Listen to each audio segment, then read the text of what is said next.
Hi, everybody. Pastor Jason back with you once again for another Wednesday reflection. I was going through Facebook here the last couple days, and I've noticed a couple of my friends posting something from C.S. Lewis that I thought was quite appropriate for today as it mixes and kind of connects us to the Old Testament lesson coming up for this weekend from Isaiah chapter 35. So to begin with, I'm going to read this from C.S. Lewis. And it talks about how we are to prepare for things in this day, even in the midst of so much stuff going on, and how we should react. At least it's an encouraging thought as we move forward with so many things going on around us. From 1948. How are we to live in the atomic age? I am tempted to reply, why, as you would have lived in the 16th century when the plague visited London almost every year.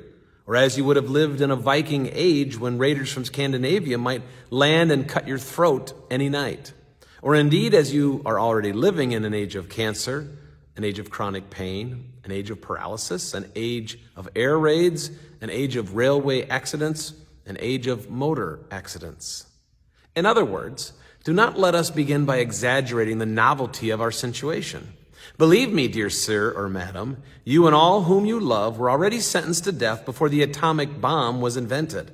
And quite a high percentage of us were going to die in unpleasant ways.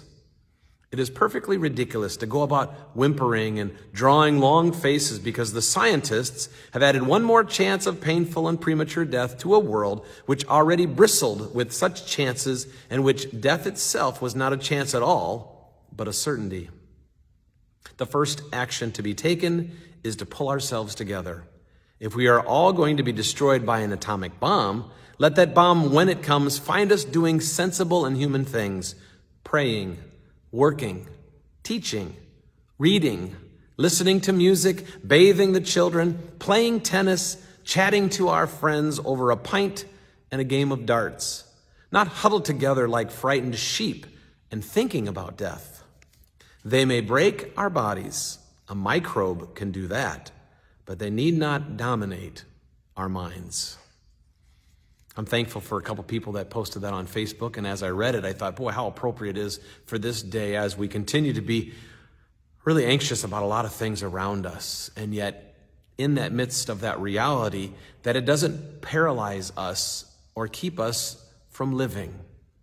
Now, for the Christian, we have something even stronger than that. Even though this is talking about how then shall we live, and we should continue to live as if nothing was going on per se in some respects, because God has given us a life to live and to not, as it says in the end, allow the anxieties of the world to dominate our minds. So often that tends to be the case, that the negative things and the things that are going on around us, certainly as real as they are, that they over-dominate our minds. And because that's the topic of discussion, we see it on the news every night or on our blogs every day or on Facebook even or someplace like that, that it becomes more dominant than it needs to be. And because of that, in a sense, we stop living. Luther talked about the theology of vocation. No matter what place we are in our lives as father, mother, child, parent, grandparent, neighbor, friend, school mate. He puts us in a place at a time, and he calls us to live according to his will. And what a joy that is, I pray for you as it is for me, to know that even though there are a lot of things coming after us, we still live in an age of cancer. We still live in an age of pain. We live in an age of a virus. And yet, as C.S. Lewis would say, almost 75 years ago, we hear those same words today as well. To not let them dominate our thoughts as we move about in our world. To pay respect and to understand the reality that is around us, but not to allow them to paralyze us. Again, a few words from Isaiah chapter 35, which for the Christian gives us even much more to be thankful for, even in the midst of difficult times. Hear these words, please. Say to those who have an anxious heart, be strong, fear not. Behold, your God will come with vengeance, with the recompense of God. He will come and save you. What a foundational comfort that is. That in the midst of all the things going on around us, our God has sent his son Jesus, and he indeed has saved you and me. To those of us who have an anxious heart this day, be strong. Fear not. Indeed, there's a lot of stuff going on around us. We're starting school, and there's a lot of things that even add to the anxieties of the world in which we live, in our country, in our state, in our communities. And we know the virus is still there, and many people are still catching it. But to not let it dominate us or to lead us into too much fear. Be strong, our God says. Fear not, for our God has come to save. It doesn't mean to forget it or to think lightly of it. No, not at all. But in our heart of hearts, to truly remember and understand our God has prepared a place for us. John chapter 14. And all of this stuff is going to happen in some way, shape, or form. Generations before us have had to deal with a lot of stuff. And yet in the midst of that, to not let the stuff dominate our hearts, our minds, and especially our faith. Fear not. Be strong.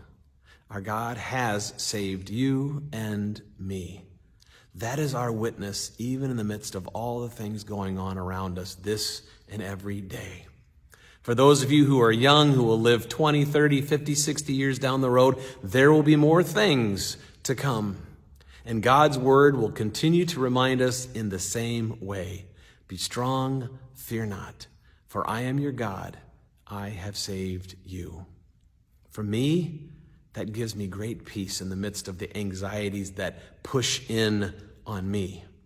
And I can trust that he is with me every step of the way. To you this day, I say the same thing. Be strong, fear not.